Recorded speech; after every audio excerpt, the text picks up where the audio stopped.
hoje, o nosso foco, o estudo de hoje é o Salmo 42.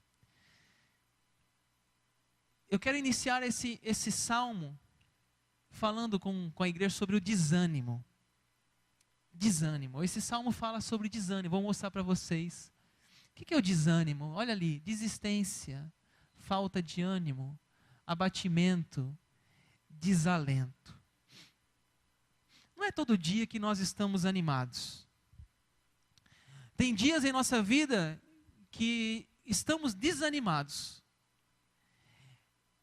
Estamos abatidos. Aquele dia que a sua vontade é ficar em casa. Dizer, olha, hoje eu não quero nem almoçar. Me deixem.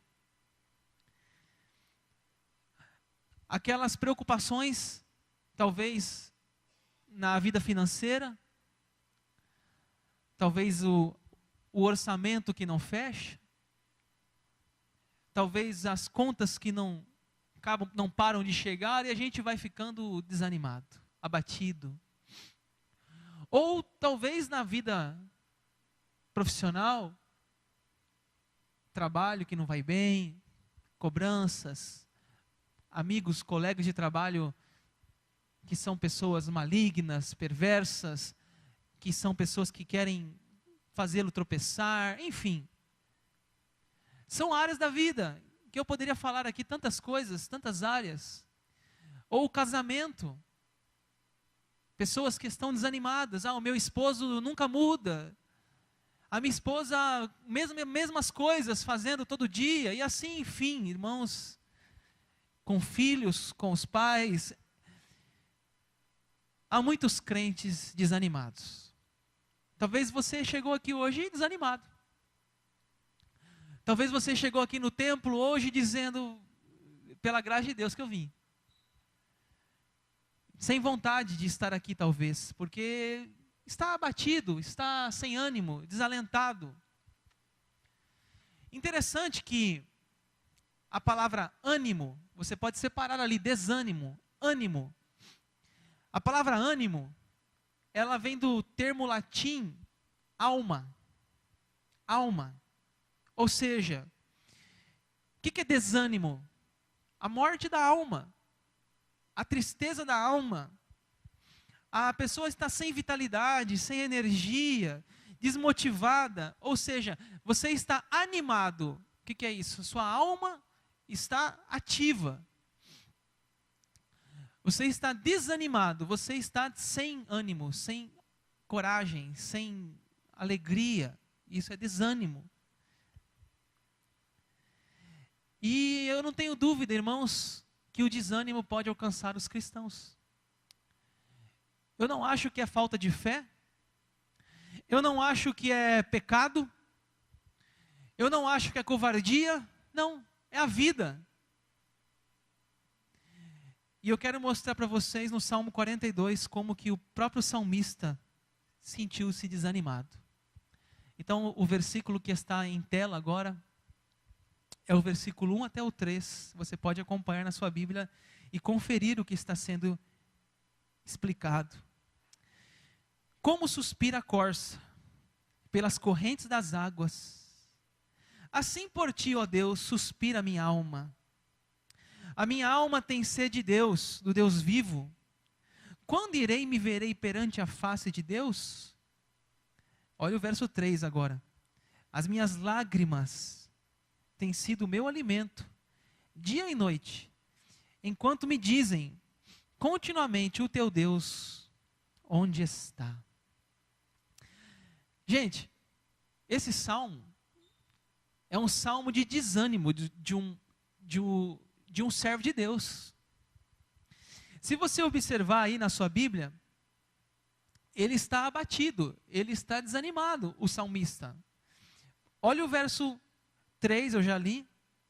Olha o verso 5 da sua Bíblia. Por que está abatido a minha alma? Por que te perturbas? Olha o verso 6. Sinto abatido a minha alma dentro de mim. Olha o verso 9. Digo a Deus, por que me esqueceste? Por que eu ia de andar lamentando? Olha o verso 11.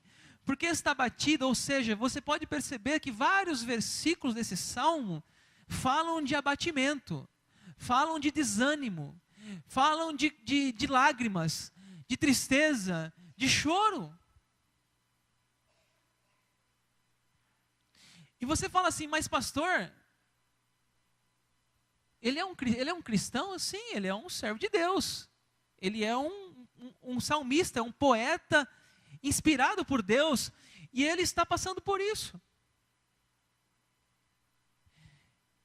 Ele diz assim, como suspira a corça pelas correntes das águas, assim por ti, ó Deus, suspira a minha alma. Ou seja, então ele não é um ateu, ele é um homem temente a Deus.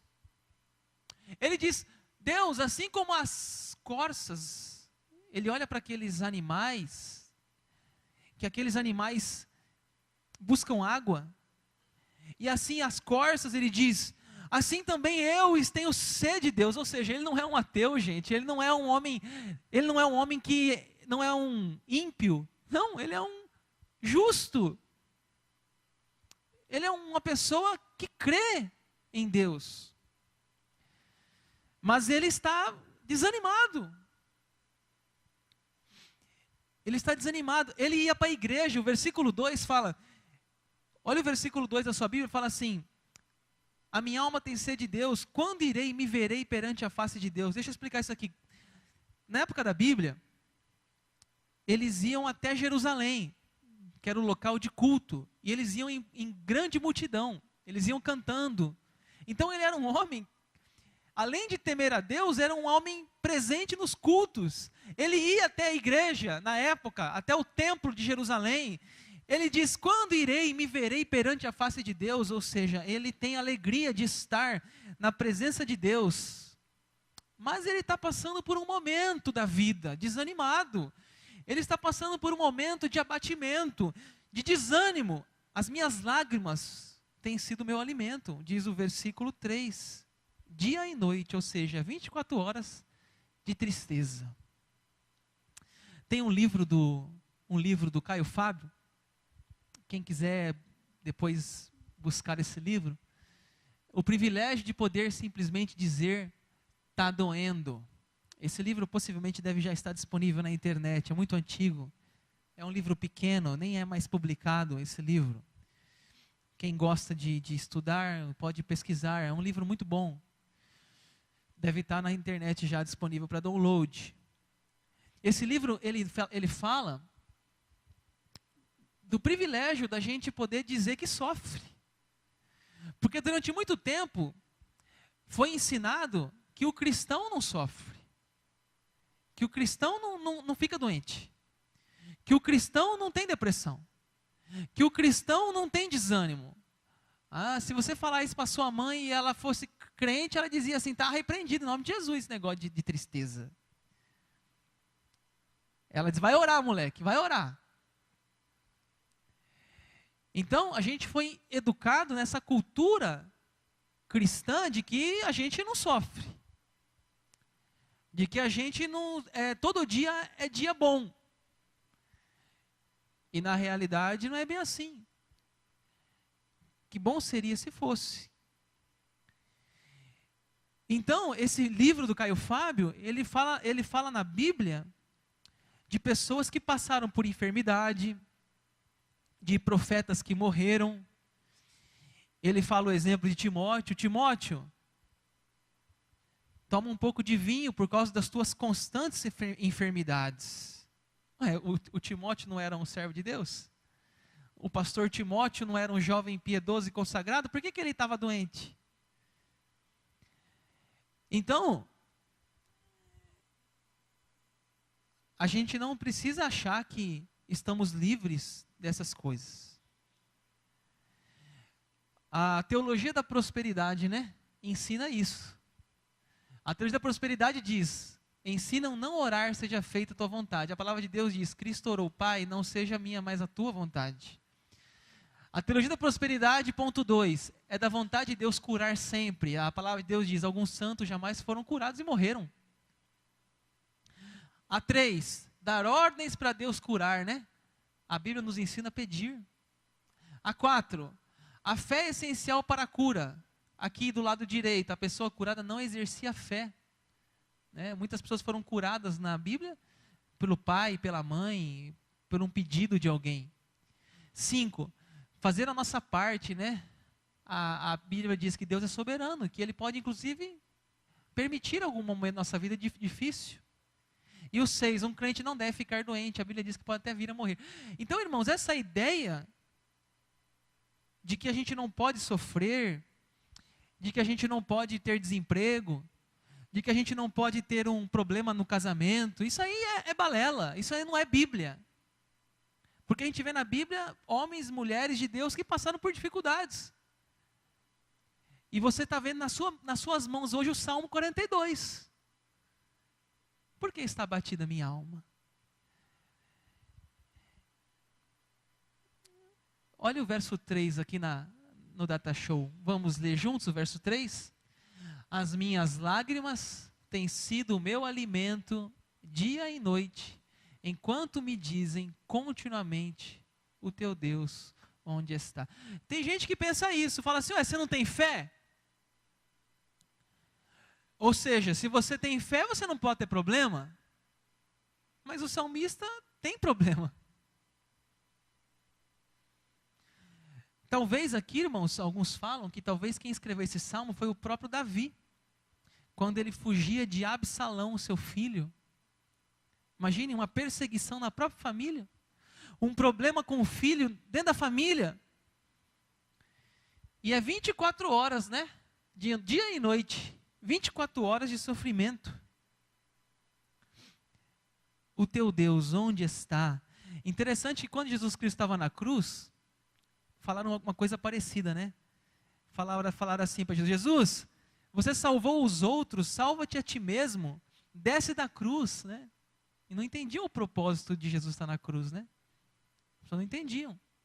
Desce da cruz, mas se ele descesse da cruz, ele ia jogar ao chão o projeto de Deus de salvar a humanidade pelo seu sangue.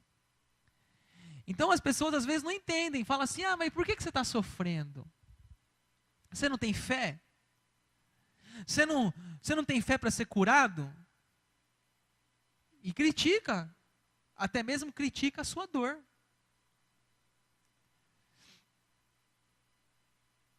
Olha lá veja na sua Bíblia aí o verso 6 e o verso 7, veja se eu estou falando alguma coisa aqui que está fora da palavra de Deus. Olha o verso 6, sinto abatida dentro de mim a minha alma. Lembre, portanto, de ti nas terras do Jordão, e no monte Hermon e no outeiro de Mizar. O verso 7, um abismo chama outro abismo. Ao fragor das tuas catadupas, todas as tuas ondas e vagas passaram sobre mim. Em forma de poesia, irmãos, o salmista vai descrevendo que aquelas águas, aquelas correntezas de água, aquelas cachoeiras, elas tinham tanta força, e elas desciam com tanta velocidade aquelas águas, que ele olhando para a natureza, ele fala assim como essa correnteza, assim é minha alma, assim é meu abatimento. E a gente pode até achar que ele está com depressão aqui, uma tristeza profunda, porque ele fala aqui, ele fala que um abismo chama outro abismo. Ele não está nos seus melhores dias, o salmista. O pastor Hernandes Dias Lopes, ele fala sobre depressão, eu acho muito bonito esse texto, olha o que fala lá. A depressão é uma doença, ela atinge todas as faixas etárias e classes sociais. A depressão é uma doença grave que desencadeia outros problemas devastadores na vida humana.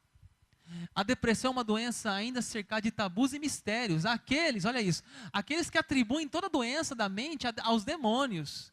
E aos que julgam que a depressão é consequência direta de algum pecado não confessado. A depressão pode estar ligada ao envolvimento com o ocultismo e com pecados inconfessos, mas nem toda pessoa que passa por uma depressão está necessariamente vivendo a prática do pecado.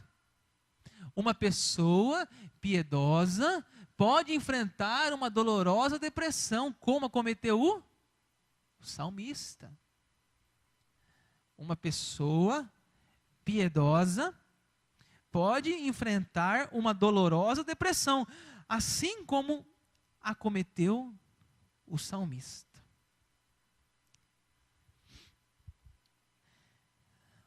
O salmista, ele mostra para nós no versículo 8 a 10 a instabilidade emocional. Veja na sua Bíblia.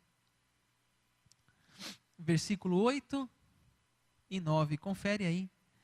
Contudo, Senhor, durante o dia me concede a sua misericórdia, e à noite comigo está o seu cântico, uma oração ao Deus da minha vida. Digo a Deus, minha rocha, por que te olvidaste de mim? Por que hei de andar eu lamentando sobre a opressão dos meus inimigos? Irmãos, nós vamos vendo no Salmo uma instabilidade emocional. Tem horas que o salmista, ele reage, ele dá um grito assim e diz, espera em Deus, uma oração ao Deus da minha vida, né? Ele fala isso, né? Um cântico, o cântico está comigo. Mas no outro versículo ele fala assim, por que esqueceu de mim, Senhor? Por que eu vou ficar lamentando? Eu vou andar eu lamentando. Então assim, uma hora ele fala de cânticos, de oração, outra hora ele fala de abatimento. A instabilidade. Eu me lembro disso quando eu lembro do profeta Jonas. O profeta Jonas, ele é um grande exemplo dessa instabilidade, né? Deus manda o profeta para uma cidade, para Nínive, mas ele vai para Tarsis. E você pega no mapa, uma é para ir lá e outra é para cá. Uma é para o norte e outra é para o sul.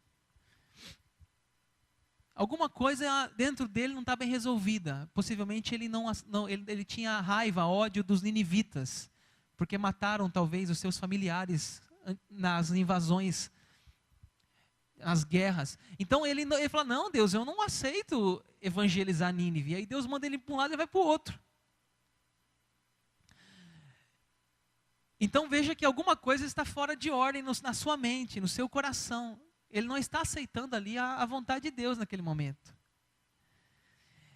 E aí então, você conhece a história, ele pega o navio, o barco, sei lá o quê, e aí diz a Bíblia que ele está lá no porão, dormindo profundamente. Uma característica da pessoa com depressão é que ela dorme muito. É como se ela quisesse fugir da realidade. Então ela começa a dormir.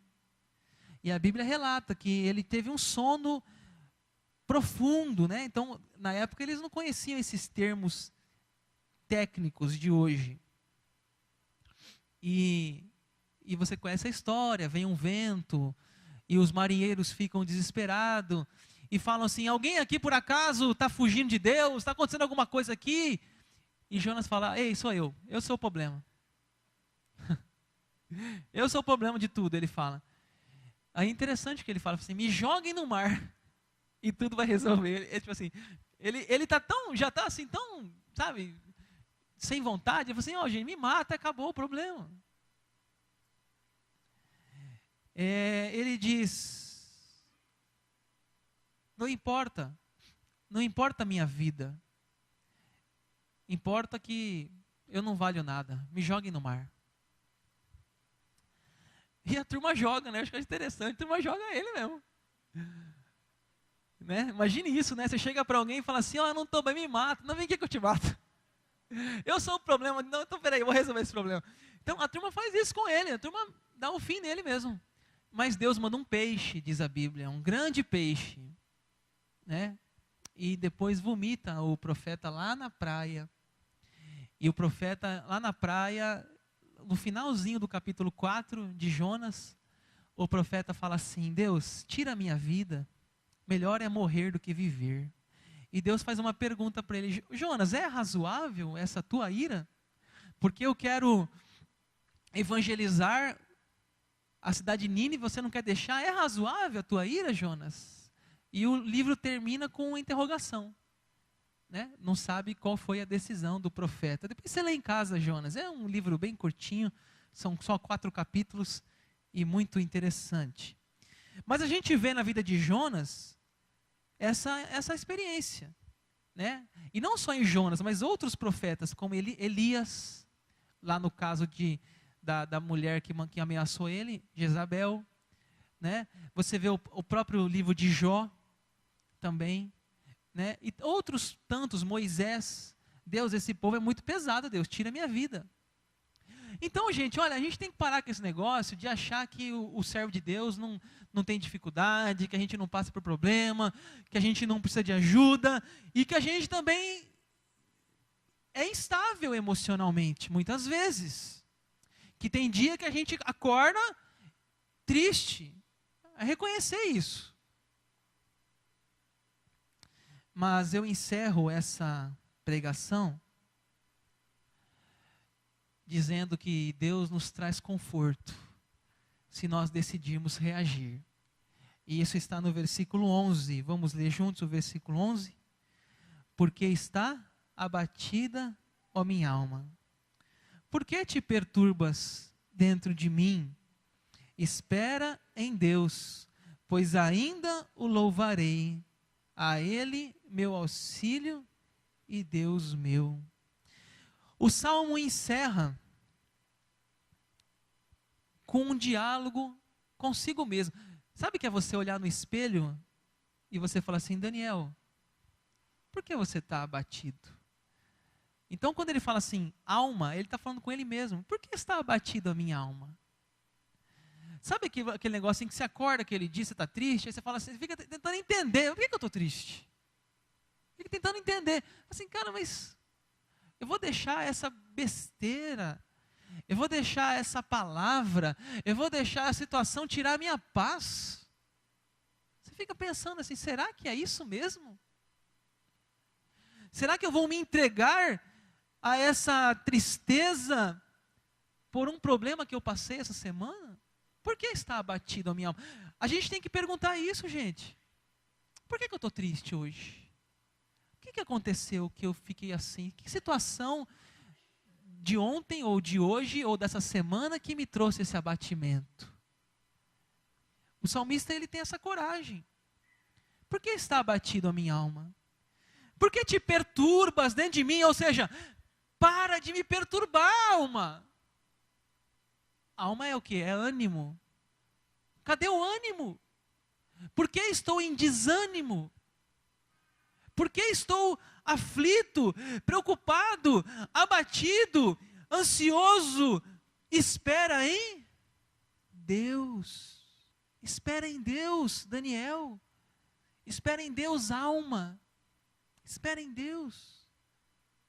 Porque Ele é o meu auxílio. Ele é o meu Deus, Ele faz esse diálogo. Irmãos, eu encerro essa palavra dizendo o seguinte para vocês. Jesus disse assim, no mundo tereis aflições, mas tem de bom ânimo. Jesus falou sobre ânimo. Jesus falou assim, tem de bom ânimo, alma. Tem de bom ânimo. E sabe que ele continua no versículo? Ele continua dizendo assim, eu venci o mundo, Jesus fala. Jesus fala assim, tem de bom ânimo, no mundo tereis aflições, tem de bom ânimo, porque eu venci o mundo. Jesus não falou assim, né? Jesus não falou assim, ó, não fica assim não, vai passar. Ele não disse isso. Ele não disse assim, ó, para de reclamar. Não, ele não falou.